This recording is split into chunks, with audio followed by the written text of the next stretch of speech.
मैंने ऐसा कभी सोचा ही नहीं था। मैं एक सीधा साधा इंसान हूँ, गरीबी में पैदा हुआ हूँ। मुझे मेहनत से काम करना, ईमानदारी से काम करना, ये छोड़कर मुझे और कुछ पता नहीं है। आप इतनी बड़ी जिम्मेदारी आप मुझे देने की सोच रहे हैं तो घबराहट सी हो रही है। नहीं शिव प्रसाद, तुम जरूर निभाओगे। मुझे तुम पर पूरा भरोसा है। मेरी बेटी हो या मैंने मेहनत से बनाया हुआ शांभवी साम्राज्य हो, बुरे इंसान के हाथ नहीं लगना चाहिए, यही मेरी इच्छा है। मेरे बनाए हुए इस साम्राज्य को तुम अच्छी तरह से संभालोगे, इस बात का मुझे भरोसा है। वो सब सोच समझकर ही मैंने ये निर्णय लिया है। जैसा आप चाहो सर। मुझे मेरी जिंदगी में मिला हुआ ये एक बड़ा मौका है। मैं और मेहनत करके इस संस्था को और बढ़ाऊंगा। जो भी हो आप अपनी बेटी से एक बार पूछ लीजिए, क्योंकि लड़की को पसंद ना हो तो उसकी जबरन शादी नहीं करनी चाहिए सर। मैंने मेरी बेटी से बात करके ही, उसे भी आप पसंद हो ये जानने के बाद ही आपको बुलाकर आपसे बात कर रहा हूँ। ठीक है सर।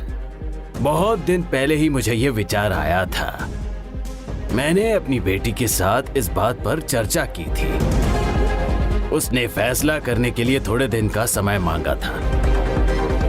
उसे पसंद नहीं होगा यह सोचकर मैं भी चुप हो गया था। मेरे बोलने के बाद ही उसने आप पर बारीकी से ध्यान दिया है। आपकी श्रद्धा, मेहनत, काम करने का तरीका, आपकी ये सारी बातें उसे बहुत पसंद आई हैं। दी हुई पगार पूरी करने के लिए काम करने के बजाय इस कंपनी के विकास के लिए आपको श्रद्धा से काम करते हुए उसने देखा है। उतना ही नहीं, व्यक्तिगत रूप से भी उसने आपको पसंद किया है।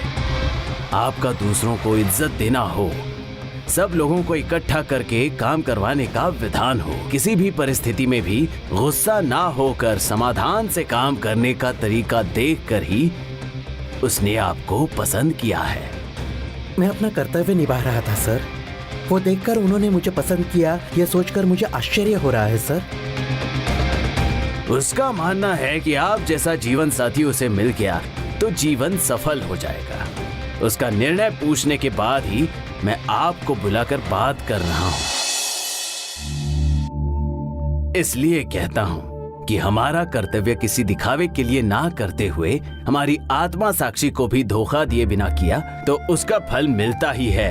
इसका आप ही बड़े उदाहरण हो।